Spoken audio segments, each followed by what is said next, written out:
আদিবাসী college ছাত্রীদের কুপ্রস্তাব, হুমকি, অশালীন আচরণের প্রতিবাদে রাজনগর থানায় বিক্ষোভ ও ডেপুটেশন বিজেপির। আজ রাজনগর থানায় বিজেপির পক্ষ থেকে বিক্ষোভ প্রদর্শনের পাশাপাশি ডেপুটেশন দেওয়া হয়।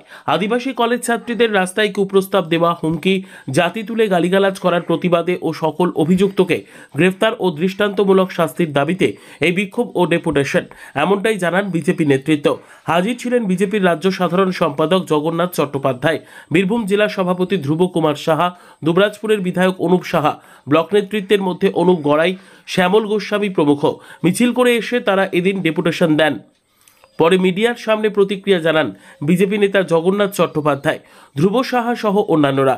সংবাদ সূত্রে জানা গিয়েছে, এই ঘটনায় রাজনগর থানার পুলিশ দুজন অভিযুক্তকে গ্রেফতার করেছে।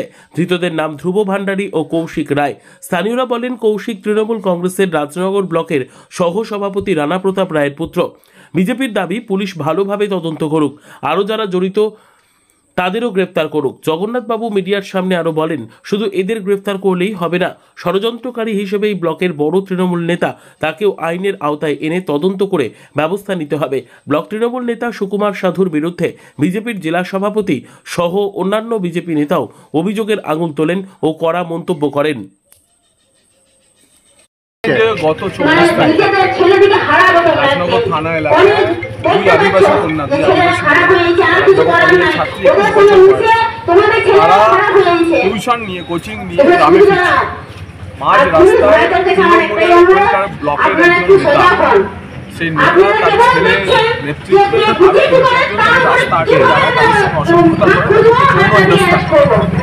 তার প্রতিবাদে মহিলা যখন বাড়িতে গিয়ে তার কথা জানায়, পরিবারের অভিযোগ জানানো হয় তৃণমূলের নেতা পুলিশ প্রশাসন সক্রিয় ছিল না, থানা চাপা দেওয়ার জন্য।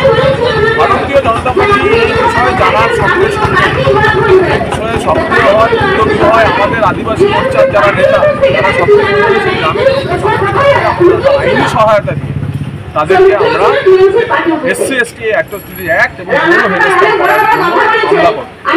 তারপরেও পুলিশ অন্য একজনকে গ্রেপ্তার করে তৃণমূল নেতার ছেলেকে গ্রেপ্তার করে। আমাদের স্থানীয় রাজনগর মণ্ডলের পক্ষ থেকে ডেপুটেশন দিয়ে তাদেরকে আমরা 24 ঘন্টা সময় দিয়েছি। আজ ছিল সেই 24 ঘন্টা সময়, সেই কারণে আজকে এখানকার আদিবাসী এবং অন্যান্য যারা মানুষ আছেন, তারা সবই আদিবাসী এবং আদিবাসী সাধারণ তারা একজোট হয়ে দিনভর ঘেরাও, দিনভর আমরা রাজনগর থানার সামনে বসে অবস্থান। আমি এসেছি বিধায়ক অনুপ সাহা, জেলা সভাপতি এসেছি, কিন্তু পুলিশ আমাদের জানায় যে আজ সকালে আমাদের এই দাবি এবং আদিবাসীদের ঘেরাও রানা প্রতাপ রায় তার ছেলেকে